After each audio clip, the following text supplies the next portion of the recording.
first time here in my channel, please consider giving a like, comment, and subscribe. And hit the notification bell in order for you to get notified whenever I posted up a new vlog, okay? So tara na guys, and start na tayo sa ating cooking tutorial! Pherl TV!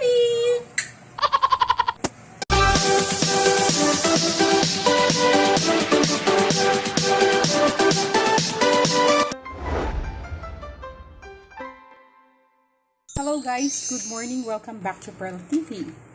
In today's video ay tuturuan ko kayo kung paano gamitin itong instant gata, okay? Fiesta coconut milk powder, okay? Paano ba ito guys gamitin?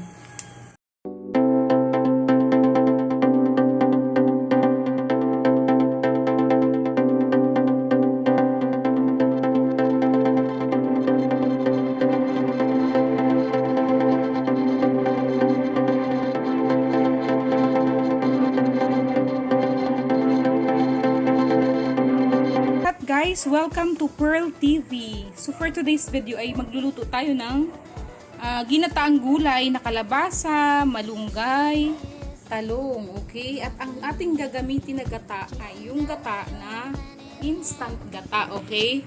Anong gata ito guys? Ito po guys yung nabibiling gata. Ayan. Yung pag-prepare ko nito guys, kanina may vlog ako, check nyo na lang, okay? So ayan, kailangan natin ng sibuyas, luya, bawang, at kamatis. Okay, so tara na guys, magluluto na tayo ng ginataang gulay gamit ang instant gata. Okay? Kapag mainit na guys ang ating kawali, kaya pwede na natin lagyan ng konting mantika. Ayan, konting mantika lang.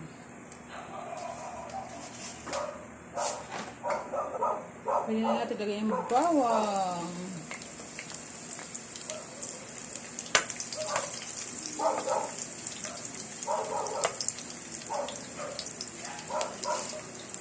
Sibuyas.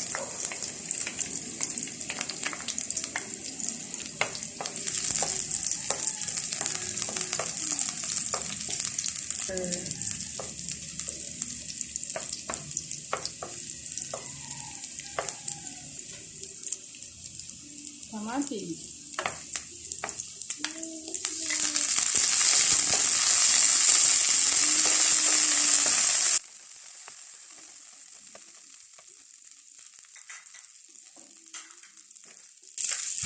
And then guys, lagay ko na guys yung talong. Okay? Talong.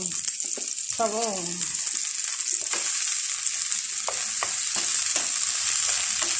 Stir fry lang natin guys ang talong. Okay? Stir fry yung talong.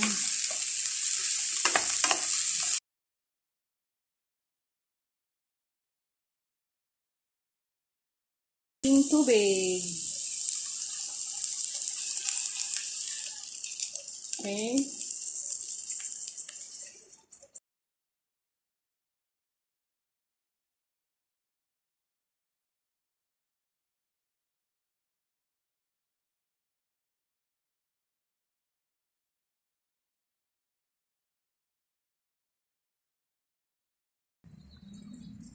Malunggay, okay?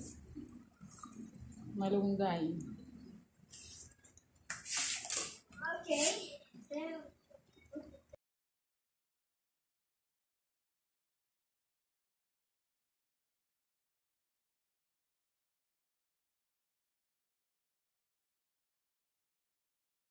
Pork cubes. Broth cubes. Pork. Broth cubes. Okay?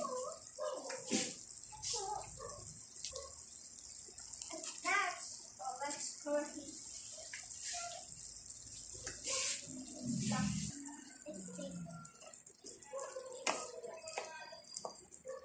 Wait, did you cook it?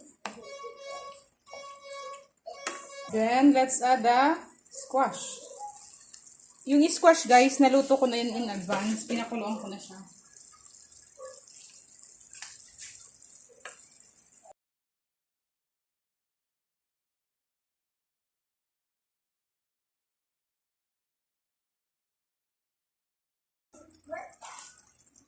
Okay, so ilalagay na natin guys yung gata, yung instant gata. Lagyan na natin.